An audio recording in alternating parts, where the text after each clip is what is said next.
বিশ্ব cartoon দিৱস উপলক্ষে নাজিৰা আঞ্চলিক সাহিত্য সভাৰ এক সম্বৰ্ধনা অনুষ্ঠান। বিশ্ব কাৰ্টুন দিৱস উপলক্ষে নাজিৰা আঞ্চলিক সাহিত্য সভাই অসম জাতীয়তাবাদী যুৱ ছাত্ৰ পৰিষদৰ নাজিৰা আঞ্চলিক সমিতিৰ কাৰ্যালয়ত এখন গাম্ভীৰ্যপূৰ্ণ অনুষ্ঠান অনুষ্ঠিত কৰে। শাখাৰ উপসভাপতি দিলীপ দাসৰ সভাপতিত্বত আৰু শাখাৰ সম্পাদক ৰোহিত বৰুৱাই আঁত ধৰা অনুষ্ঠানত শিৱসাগৰ জিলাৰ একমাত্ৰ কাৰ্টুনিষ্ট ভাস্কৰ জ্যোতি মহন্তক সম্বৰ্ধনা জনোৱা হয়। নাজিৰাৰ এজন উদীয়মান যুৱক নাম তেওঁৰ ভাস্কৰ জ্যোতি মহন্ত। নিজৰ ব্যৱসায়িক কৰ্মৰ মাজত সময় উলিয়াই কাৰ্টুন চিত্ৰ আঁকি ভাল পায় যুৱকজনে। নাজিৰাৰ লগতে বিভিন্ন প্ৰান্তৰ সমস্যাসমূহ কাৰ্টুন চিত্ৰ আঁকি আনৰ দৃষ্টি গোচৰ কৰি এক সুন্দৰ পৰিৱেশ গঢ়াৰ প্ৰয়াস কৰে তেওঁ।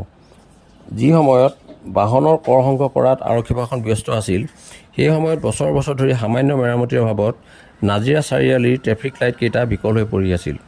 ভাস্কৰ জ্যোতি মহন্তই এখন কাৰ্টুন চিত্ৰ আঁকি সেই সমস্যাটো দৃষ্টিগোচৰ কৰিছিল।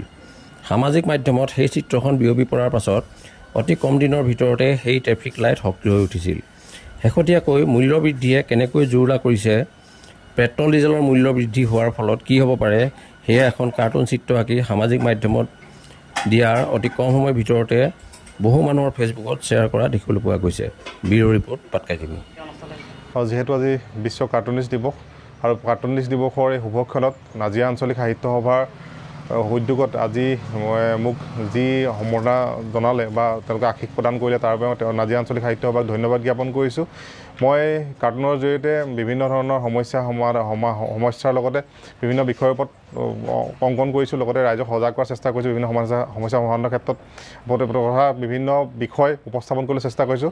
আৰু এই ক্ষেত্ৰত আজি মোৰ এই যাত্ৰাৰ পথত আজি নাজিৰা আঞ্চলিক সাহিত্য সভাই যি আশীষ আৰু শুভেচ্ছা জ্ঞাপন কৰিছে, তাৰ বাবে মই ধন্যবাদ জ্ঞাপন কৰিছোঁ। আৰু অনাগত দিনত মই সকলোৰে সহায়তা কামনা কৰিছোঁ।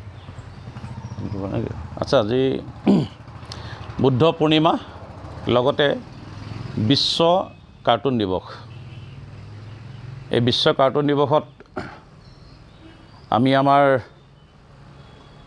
মাজত থকা আমাৰ নাজিৰাৰ বিশিষ্ট কাৰ্টুনিষ্ট, লগতে শিৱসাগৰ জিলাৰ এজন কাৰ্টুনিষ্ট ভাস্কৰ জ্যোতি মহন্ত, তেখেতক আজি আঞ্চলিক সাহিত্য সভাই এক সম্বৰ্ধনা অনুষ্ঠান আয়োজন কৰিছিলে। আজি তেখেতক এই সম্বৰ্ধনা অনুষ্ঠানৰ বাবে কেইবাজনো বিশিষ্ট ব্যক্তি আহি আমাৰ মাজত উপস্থিত হৈছে। তেখেতসকলৰ দুআষাৰ তেখেতসকলে জনালে, আৰু আমি ভাস্কৰ জ্যোতি মহন্তক যাতে আৰু আগুৱাই যায়, আৰু আগুৱাই গৈ তেওঁ সমাজখনৰ যিবিলাক প্ৰতিচ্ছবি সেইবিলাক যাতে তেওঁৰ কাৰ্টুনৰ যোগেদি আগবঢ়াই যাব পাৰে, তাৰে শুভকামনা জনাইছোঁ আৰু উজ্জ্বল ভৱিষ্যত কামনা কৰিছোঁ।